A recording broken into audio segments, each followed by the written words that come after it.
आपने जादूगर केलाल का नाम सुना होगा। बहुत बड़े जादूगर थे, विश्व भर में मशहूर थे। उनके जीवन का ये प्रसंग है।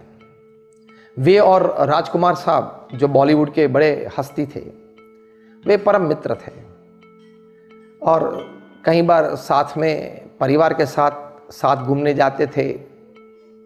इतना अच्छा रिश्ता था, एक दूसरे के घर आते जाते थे, रहते थे, खाना पीना साथ में कई बार रहता था। एक बार राजकुमार साहब ने एक बड़ी पार्टी मुंबई में आयोजित की। केलाल साहब को भी बुलाया पार्टी में। बॉलीवुड की बड़ी हस्तियां थी, इंडस्ट्री में से, मतलब बिजनेस में से, कॉरपोरेट में से बड़े बड़े लोग आए थे और एक हाई प्रोफाइल पार्टी चल रही थी। राज कपूर साहब खुद कहीं मेहमान को स्वयं सर्व कर रहे थे, हाथ में वाइन का ग्लास दे रहे थे।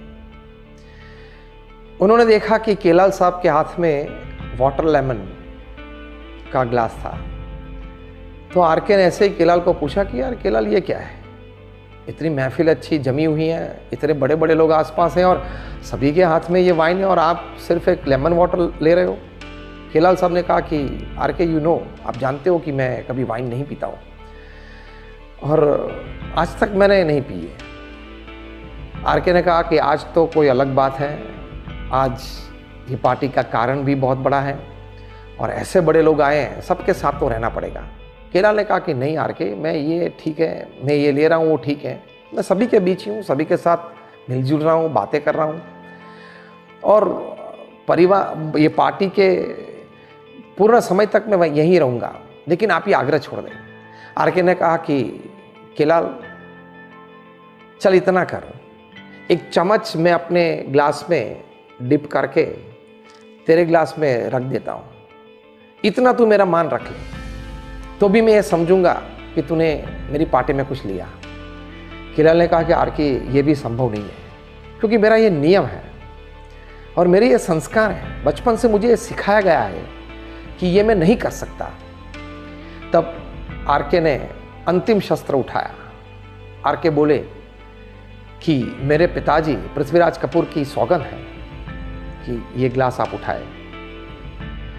तब केलाल ने कहा कि आरके, जैसे आपने अपने पिताजी के सौगंध मुझे दिए, मैंने भी मेरे पिताजी को सौगंध दिए हैं, वचन दिया है कि मैं कभी नशा नहीं करूंगा, मैं कभी वाइन नहीं पीऊंगा। अब आप ही मुझे बताएं। केलाल आरके को कहते हैं कि आप ही मुझे बताएं कि अब मैं क्या करूं, आपके पिताजी के सौगंध रखूं या मैंने जो मेरे पिताजी को वचन दिया है, जिन्होंने मुझे पाल पोस के बड़ा किया है, ये संस्कार दिए हैं और इस प्रकार का जीवन, पवित्र जीवन में जीऊं, इस प्रकार की अपेक्षा वे हमेशा रखते थे और इसी आशा से वे पूरा जीवन जिए। आरके के मन में आंख में आंसू आ गए। वे एकदम ही हक्ड केलाल और बोले कि केलाल, आज तूने एक बड़ा जादू मेरे पे कर दिया है। ये आपका सबसे बड़ा जादू है कि तूने आरके का मन बदल दिया। I am proud to have a friend like you. मुझे गर्व है कि आप जैसा मित्र मेरे जीवन में मेरे पास है। और बोले कि आज से कभी मैं इस प्रकार का आग्रह तेरे साथ नहीं रखूंगा। तो केलाल की प्रतिष्ठा बढ़ गई, लोगों के हृदय में उनका स्थान बढ़ गया और आज भी आपने ये प्रसंग सुना होगा, आपको भी उनके प्रति एक आदर पैदा अंतर में हो गया होगा। तो एक वैल्यू सिस्टम, एक संस्कार बोलते हैं। प्रमुख स्वामी महाराज ये बात बहुत करते थे।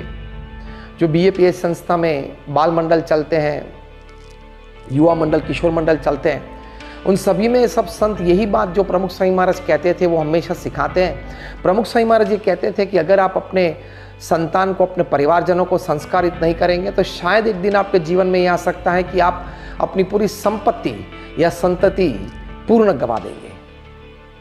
तो ये बचपन से बच्चों को संस्कारित करना वो बहुत ज़रूरी है। सत्य, दया, अहिंसा, प्रेम, ब्रह्मचर्य, सभी के पाठ उनको बचपन से सिखाने हैं।